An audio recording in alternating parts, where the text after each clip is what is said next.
Eres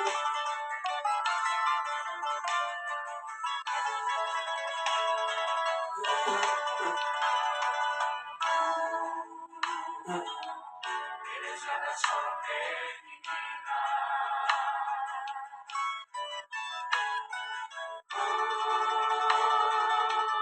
Eres la razón de mi existir. Sin tu amor, enfrentar la vida no podría. Solo tú me das valor para luchar.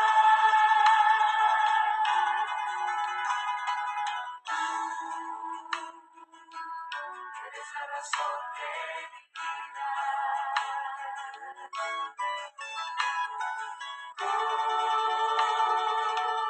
Eres la razón de mi existir. Sin tu amor,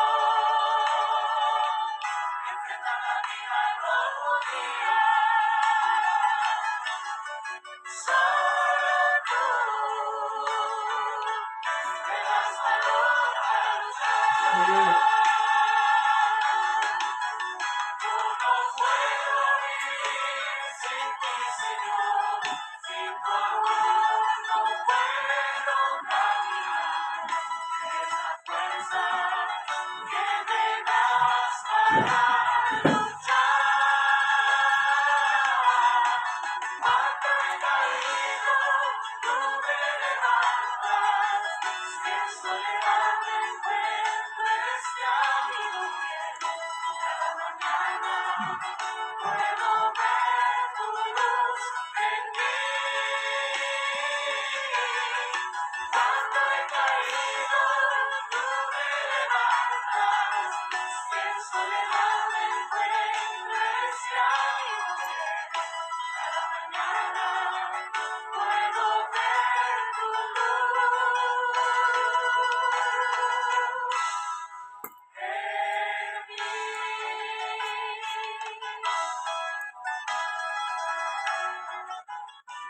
Muy buenos días, amados en el Señor. Dios les bendiga en esta mañana. Les saludamos en el nombre poderoso de nuestro gran Dios, Señor y Salvador Jesús. Amén. Saludamos a todos los hermanos que nos acompañan en esta mañana de día lunes 29 de julio del 2024. Ya estamos culminando un nuevo mes, el séptimo mes del año, y el día jueves ya partimos con el mes de agosto, octavo mes, si Dios así lo permite. Amén. El día de ayer tuvimos un precioso culto a nuestro Dios, donde hicimos memoria, ¿cierto? Recordamos, bebiendo el vino y comiendo el pan, de el derramamiento de la sangre de nuestro Señor Jesucristo y la crucifixión, o al revés, la crucifixión y el derramamiento de sangre, que nosotros sabemos que tiene un valor incalculable. Amén.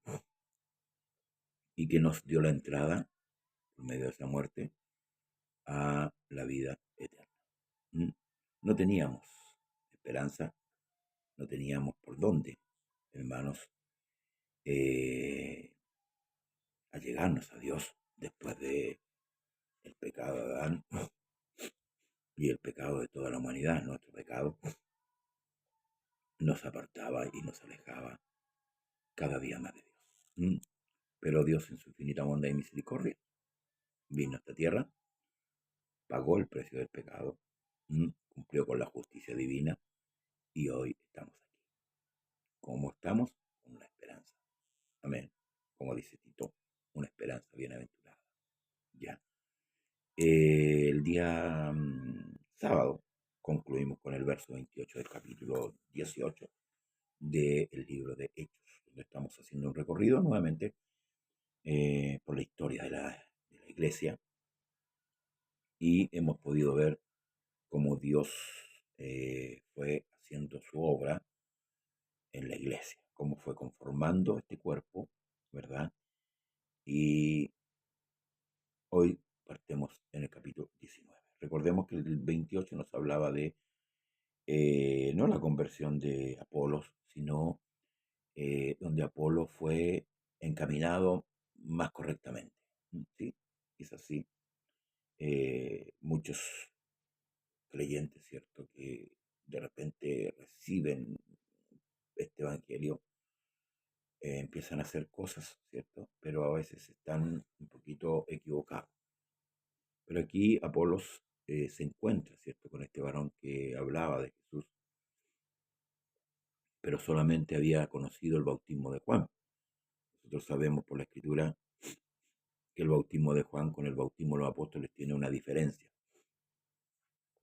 Y esa diferencia es que el bautismo de Juan era para arrepentimiento, para esperar al Mesías. ¿Mm? También hace una diferencia con el bautismo que tuvo Jesús. Que hay que indagar bien ahí, de acuerdo a la Escritura, porque Jesús se bautizó. ¿Mm?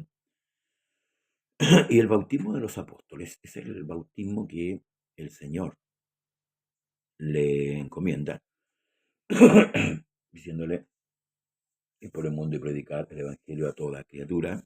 El que creyere y fuere bautizado será salvo, mas el que no creyere será condenado. Ahí hay algo muy profundo, ¿ves? No es solamente bautizarse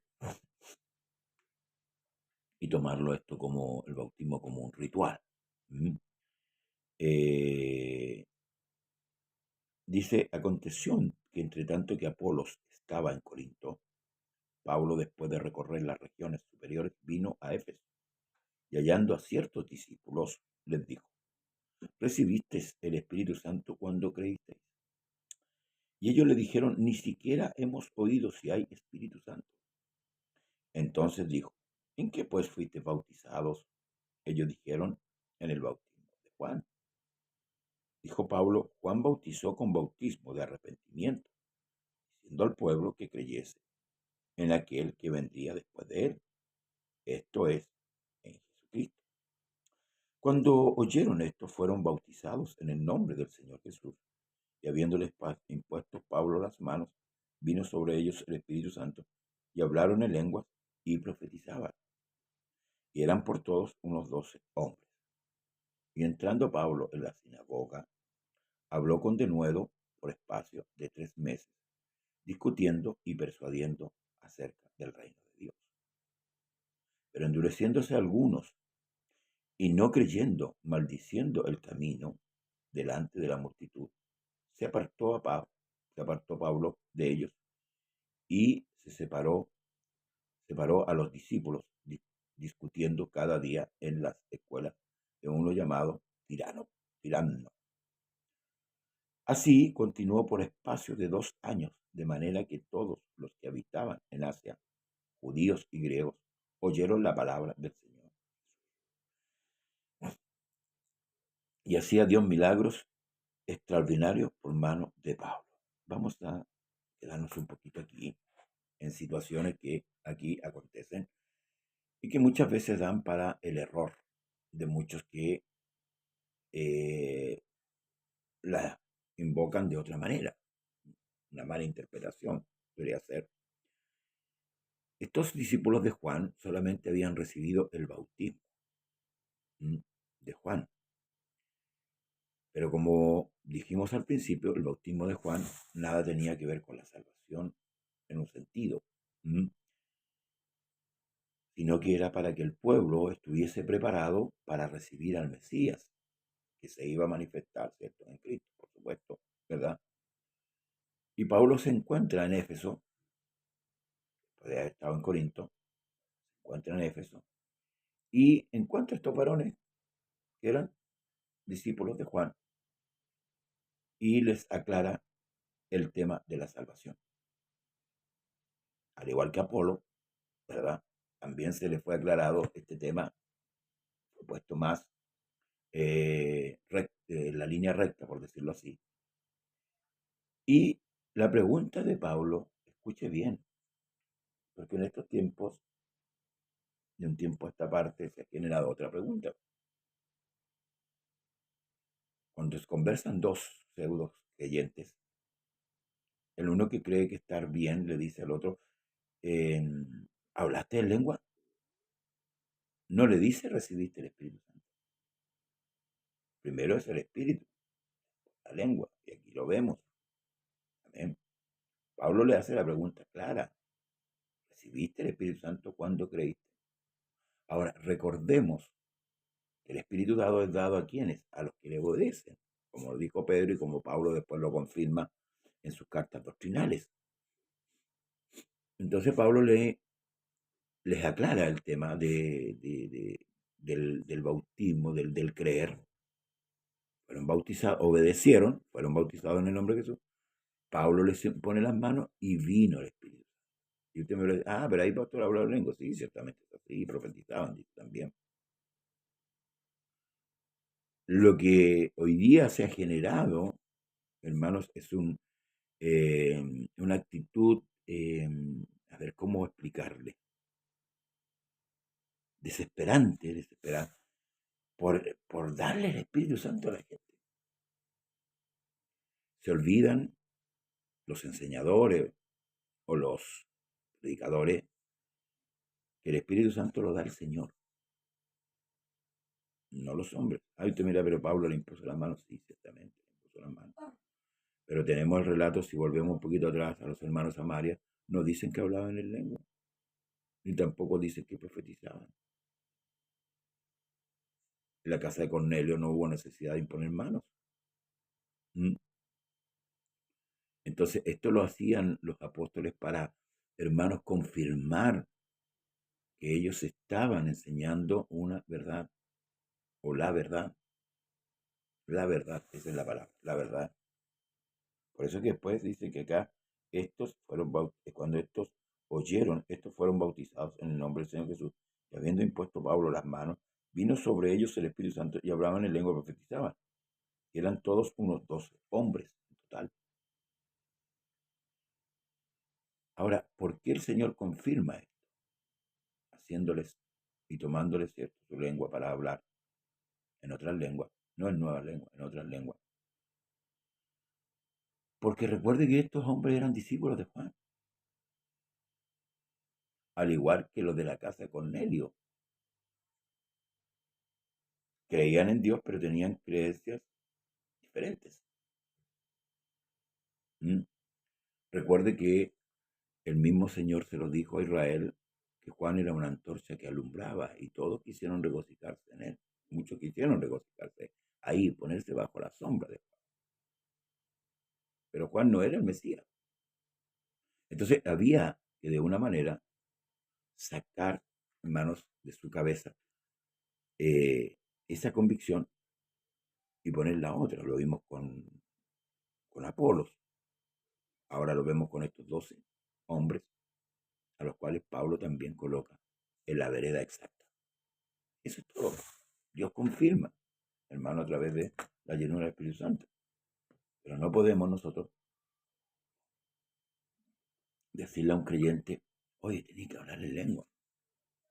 No, debemos decirle, oye, tienes que pedir la llenura del Espíritu Santo. Y nosotros debemos orar por él en esa dirección, pero no obligándolos ni enseñándoles tampoco a que hablen en lengua. Porque eso no es dado de nosotros, dice. Juan lo dijo, yo bautizo en agua, pero tras mí viene uno que es mayor que yo y que está primero, que él lo bautizará el Espíritu Santo. Ahora, cuando en Mateo escribe Espíritu Santo y fuego, está escribiendo dos cosas diferentes que muchos han tergiversado. Hay que ir a Lucas, hay que ir a Marcos, hay que ir a Juan, donde se hace referencia con respecto al bautismo del Espíritu Santo. Entonces Pablo se detuvo ahí en esta zona de Efeso 2 años, y bueno, y ahí está donde se inaugura, ¿cierto?, donde se levanta la iglesia de Éfeso. Así dice, continuó por espacio de 2 años, de manera que todos los que habitaban en Asia, judíos y griegos, oyeron la palabra del Señor Jesús. Y el Señor confirmaba, ¿cierto?, con estos apóstoles con milagros y señales para que creyesen. De tal manera dice que aún se llevaban a los enfermos los paños o delantales de su cuerpo y las enfermedades se iban de ellos y los espíritus malos salían. No era Pablo el que sanaba, era el poder de Dios obrando en Pablo, confirmando. ¿Qué cosa? La predicación del Evangelio. ¿Mm? Pero algunos de los judíos exorcistas ambulantes intentaron invocar el nombre del Señor Jesús sobre los que tenían espíritus malos, diciendo: os conjuro por Jesús que predica Pablo. Había 7 hijos de un tal Exeba, judío, jefe de los sacerdotes, que hacían esto, o sea, hacían exorcismos. ¿Mm? Pero respondiendo el espíritu malo, dijo: a Jesús conozco y sé quién es Pablo, pero a vosotros, ¿quiénes sois? Y el hombre en quien estaba el espíritu malo, saltando sobre ellos y dominándolos, pudo más que ellos, de tal manera que huyeron de aquella casa desnudos y heridos. Entonces fue notorio a todos los que habitaban en Éfeso, así judíos como griegos, y tuvieron temor todos ellos, y era magnificado el nombre del Señor Jesús. Y muchos de los que habían creído venían confesando y dando cuenta de sus hechos. Estos hombres querían practicar, ¿cierto?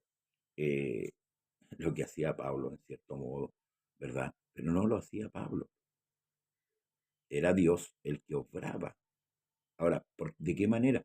Porque Dios lo hacía para que los hombres creyesen, porque si los hombres no ven, no creen. Entonces, es una manera de confirmar que lo que Pablo hablaba y todos los apóstoles predicaron, ¿verdad? El Evangelio de gracia, era cierto. No era una falsedad ni un engaño. Porque estos hombres quisieron probar humanamente lo que se hacía en el Espíritu. Y aquí queda comprobado, hermanos amados. Amén. Porque este hombre que tenía este espíritu saltó sobre ellos, los dejó heridos, y ellos huyeron. No pudieron. ¿Por qué? Porque no estaba el poder de Dios en ellos. Dios le concedió poder a quienes, a su iglesia, a los que creen. Dice: asimismo, muchos de los que habían practicado la magia trajeron los libros y los quemaron delante de todos. Y hecha la cuenta de su precio, hallaron que eran 50,000 piezas de plata. Miren, en lo que se gastaba el dinero.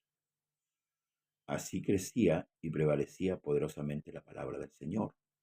Pasadas estas cosas, se propuso en espíritu ir a Jerusalén, después de recorrer Macedonia y Acaya, diciendo: pues que haya estado allí, me será necesario ver también a Roma. Y enviando a Macedonia a 2 de los que le ayudaban, Timoteo y Erasto, él se quedó por algún tiempo en Asia. Como dije el otro día,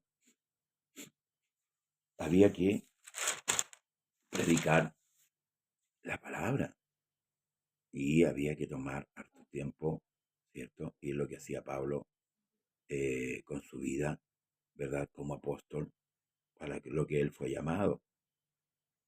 No era una predicación de un día, hermanos, y listo, ¿no? Ahí había que evangelizar, hermanos, llevar a cabo la evangelización, la predicación del evangelio. Si comparamos ese ministerio apostólico con el evangelismo de hoy día, en muchos sentidos están equivocados. Una vez pregunté a un pastor cuál era la labor que el evangelista cumplía dentro de la iglesia. Porque recordemos que hay 5 ministerios: profetas, apóstoles, evangelistas, pastores y maestros. Y los ministerios son de acuerdo a las cartas doctrinales, ¿cierto?, que Pablo escribe, inspirado por el Espíritu Santo, por supuesto. Cuando menciona a Pablo, no es que se le ocurrió a Pablo, para que no malinterpretemos las situaciones. Y la respuesta fue de que el evangelista promovía avivamiento dentro de la iglesia. Entonces me quedó dando vuelta la respuesta, porque no la entendí. Llegué a la conclusión de que el evangelista es el que grita mucho en un culto, que levanta demasiado la voz y que provoca que la gente entre en una situación de histeria colectiva, por decirlo así. Eso me vino a la mente, donde todos griten por uno por otro lado. Y para ellos, ¿cierto? Por lo que yo entendí, ese es el avivamiento. Esa es la provocación de un avivamiento. En un culto, ¿verdad? En un culto, el evangelista grita, salta, presiona a la masa, por decirlo así, para que ellos también, ¿cierto?, hagan lo mismo.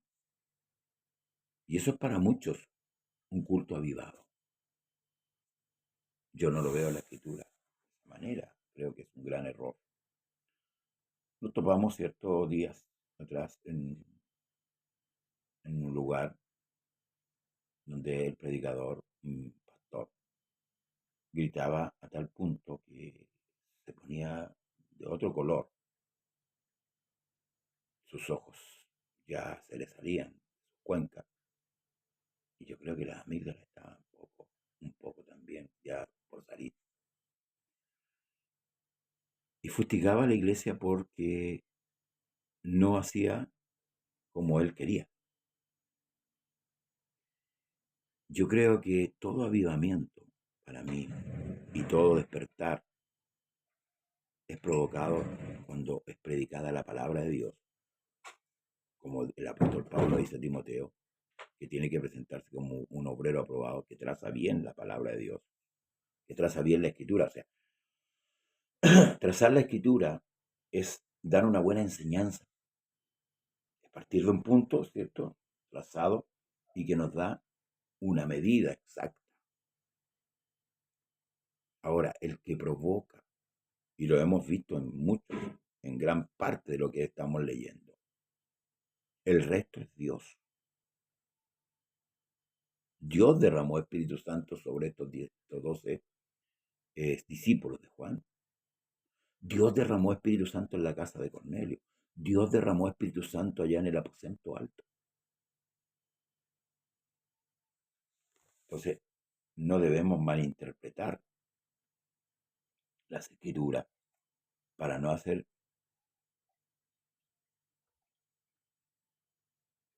errar al pueblo, no confundir avivamiento con un fervor religioso. El fervor es diferente. El fervor es momentáneo. Se produce en el momento. Estoy diciendo con que usted no levante sus manos en un culto. Que usted no diga aleluya, gloria al Señor. No estoy diciendo eso. Pero eso tiene que provocarlo el Señor en usted. No para seguir una secuencia, ¿cierto? Y agradar al que está por delante. en lo que él, perdón, en lo que él quiere hacer. Por eso que es la respuesta. Que un evangelista provoca avivamiento. Para mí no está clara. La palabra dice evangelista, evangeliza, maestro, enseña, pastor, apacienta, profeta, profetiza, apóstol, cumple un ministerio apostólico enviado. Hay que entender por qué Dios instituyó ministerio. Hoy día cualquiera predica frente a la iglesia. Y hay muchos que son como estos exorcistas, Señor, perdón, estos exorcistas que quisieron imitar lo que Pablo hacía. Pero en ellos no había poder. El poder de Dios no estaba en ellos, ni aún la palabra. que si hubiera estado la palabra, ellos no hubieran hecho lo que hicieron. Hubieran acudido, ¿cierto?, a Pablo para que Pablo hiciera lo que ellos querían hacer. Pablo sí tenía autoridad. Ahora, ¿quién tiene autoridad hoy día? La iglesia. Si veréis poder, por medio de los apóstoles le dice a los apóstoles, recibiréis poder cuando haya venido sobre vosotros el Espíritu Santo y me seréis testigos en Jerusalén, en Judea, en Samaria y hasta lo último de la tierra. Ahí está la comisión. Amén. Hasta aquí vamos a llegar, hermanos amados. Entonces Pablo dice, y enviando a Macedonia, 2 de los que le ayudaban, Timoteo y Erasto, se quedó algún tiempo en Asia. Hay muchas cosas que debemos disipar de nuestra mente y de nuestro corazón, que no están claras, esperando siempre en Dios, que Dios nos disipe toda duda que pudiésemos tener, hermanos y hermanas, con respecto a la doctrina. Esperamos sus comentarios, esperamos que usted comparta también el video, que también está en YouTube. Le invitamos para que nos vea y nos apoye en este sentido de mantener el canal. Dele like a nuestros programas y compártalo. Y si tiene preguntas, envíela, ya sea por WhatsApp, ya sea por Messenger, envíela, o también por acá, que en lo posible trataremos de responder por medio de la escritura. Bien, será hasta mañana por la mañana, hermanos, si Dios así lo permite, y por la tarde del día martes. No tenemos culto en Trieste, desde ya avisamos a nuestros hermanos, pero sí tenemos el programa, vamos a transmitir el programa Conversando la Escritura exclusivamente el día martes por esta semana. Oremos al Señor, oremos para que Dios nos ayude. Que la paz de Cristo, hermanos, sea con usted en este día. No se olvide de orar, no se olvide de buscar la presencia de Dios. Amén. Paz de Cristo para usted, en el nombre de Jesús. Bendiciones. Hasta mañana, si Dios lo permite.